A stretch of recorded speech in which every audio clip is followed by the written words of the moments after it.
Okay, so here we have a picture of an extremely long guitar. I'll show you why. If you're looking at my guitar here, just from here to here is pretty much my playing zone, my octave. Without my capo here, I'm going from C here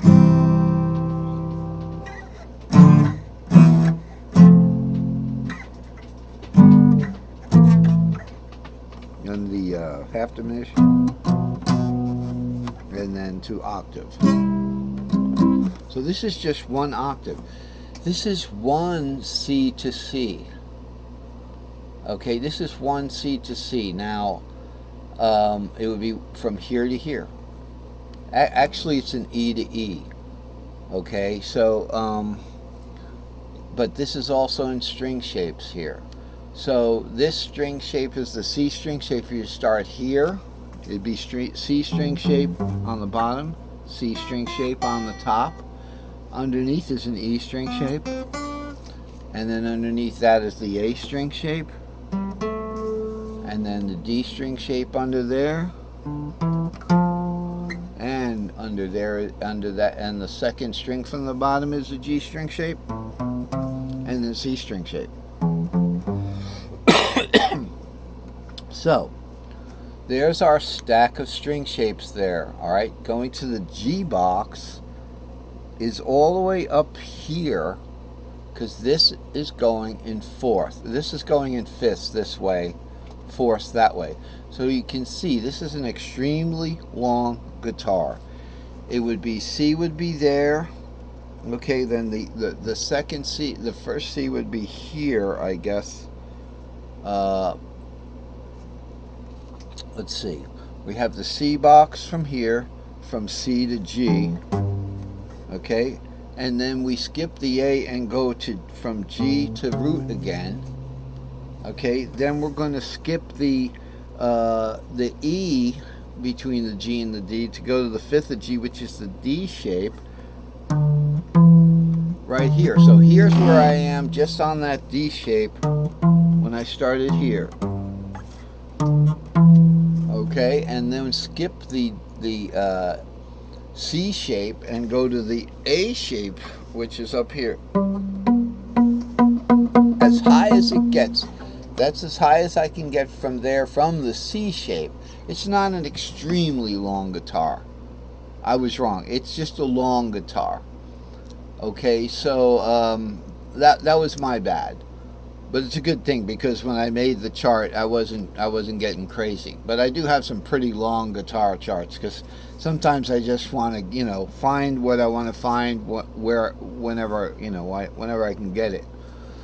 You know, every instance of something like that. I have an electric guitar that has about 5 extra frets more than this one has. I should bring it out one of these days. I will. So, this is the situation here, and if we could get up to this C shape here, you would find on the you'd have the same shape here. So let's see if we could get that C shape. It'd be here. Okay, and then on the this is the first C shape. Let's start this on the lower string, because notice there's 6 of these. Start here. Okay, and then second string we get the same thing up here,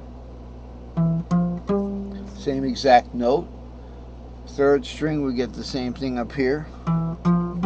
It's really not that long of a pattern. I thought it was much longer. I mean, I was just trying to warn you guys, but right there to the fourth, we're really only about 6 frets short of being able to play this pattern on my guitar here. So I apologize for that.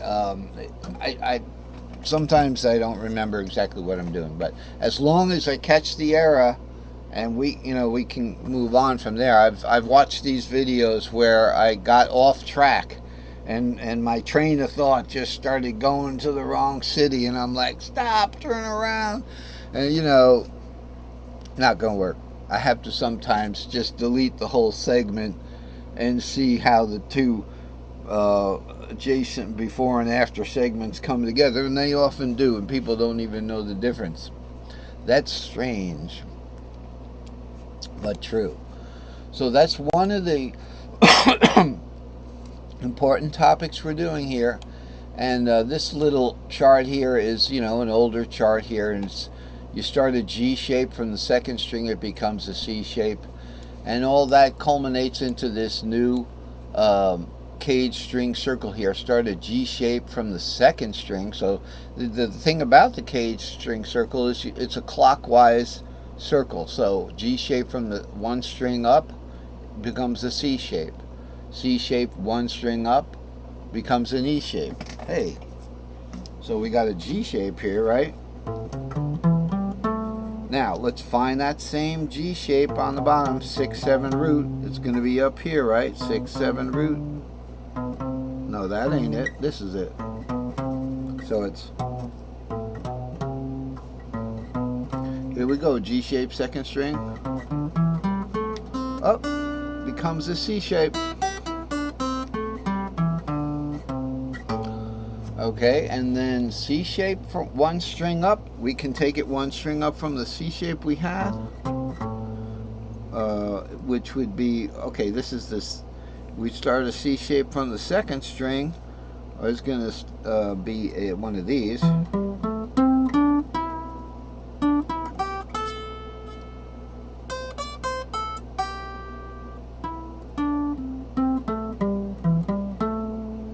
One string up from there becomes an E shape, right?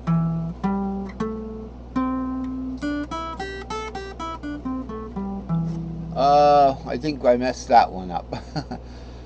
But the system holds. Okay, if we start a C shape, let's say we start one from the bottom string here, it'll work. If we start that one string up, we're going to find that C shape on the second string. Okay, so there'll be one up here, right? This is a C shape, is it not? So here's our C shape second string. It's going to become an E shape. Right there.